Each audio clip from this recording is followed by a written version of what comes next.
Thank you, Speaker. One of the great privileges of serving in this place is meeting with and visiting so many incredible organisations that support Australians across the country. I'm sure members from both sides would agree. But as the Shadow Minister for Youth, there are some amazing organisations that I've had the great pleasure of spending time with who deliver safe spaces, support and opportunities for young people. Most recently, I travelled to the Sunshine Coast to see my very good friend and colleague Andrew Wallace, the fabulous LNP member for Fisher, and meet with some of the youth organisations in his patch. Andrew, like myself, is very passionate about ensuring young people have the support networks that they need, but also that they can access opportunities no matter what their postcode.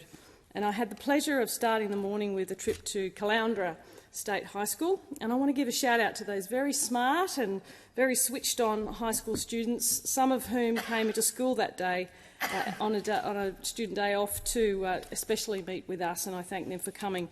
We had a great discussion about their concerns, their thoughts about the future, their hopes and ideas and what government can do to support them. We talked about the pros and cons of social media, very topical at the moment. We talked about supporting young people and protecting young people with age verification, and the need for teaching of financial literacy for young people in high schools, and they really wanted to know about spending and budgeting and how to grow a nest egg so that they could own their own property one day. And they were the two biggest topics that we covered. Then after that we went to spend time with Carmel at the Steps Pathway College, which provides independent living skills for young people with a disability, and the passion and love that Carmel and her team have for those very beautiful young people they were helping to succeed and teaching them valuable life skills was amazing to witness firsthand. What an incredible campus they have in Caloundra, with 3 hectares of a cafe, on-site accommodation and a garden nursery, all of which help young people at the college to develop the skills so they can live a more independent life. The last stop on the Fisher Youth Tour was to see Leon at Lookout 07, and Leon is so passionate about providing a safe place for young people in the area, and you can see that passion in his eyes when he's talking about it, and the gym that he supports young people with, and sometimes even their parents who come along to work out and to hang out, to chill out and to talk to someone as well. So I look forward to seeing Lookout 07 grow, as I know Leon has some really big plans to support more young people into the future. And on the way back to the Gold Coast is the Logan Youth Foyer, which I have the privilege of visiting.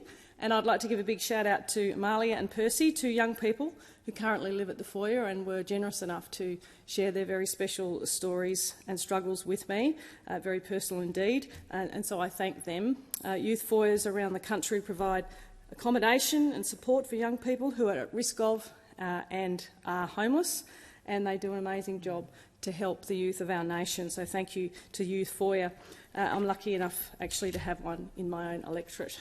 And just to finish tonight, I'd like just to talk about my own patch, and this Friday and Saturday is the 2nd Gold Coast Youth Impact Summit that I'm delivering and aiming to give new opportunities and networks to young people from all cultures, all identities and abilities to connect, learn and leave inspired. And we have 15 to 24-year-olds, around 200 of them living on the Gold Coast, who are coming to attend. It's a TEDx-style event with 20 guest speakers, and I'd like to thank our major partners, SeaWorld Resort, and particularly SeaWorld Foundation, the great work they do for conservation, for marine life on the Gold Coast, and Village Roadshow Theme Parks for their sponsorship of the event. Without them, we couldn't do it. Griffith University, Bond University and SCU, all Gold Coast universities. TAFE also. 20 corporations, including Gold Coast Airport, Gold Coast of Stedford, Everybody Now, Kokoda Youth Foundation, Gold Coast Rec and Sport, Rotary International and all of our partners. Our guest speakers, including entrepreneurs, teachers, youth advocates, sports people. Big shout out to Tino from the Gold Coast Titans, who's coming along to inspire the young ones. And as the patron and Shadow Minister for Youth, along with the founder and Executive Program Director Karen Phillips, we really look forward to delivering this very successful second Youth Impact Summit to support Gold Coast youth, to build a better future for all. The future is in your hands to the young Gold Coasters, so I'll see you on Friday and Saturday. Thank you.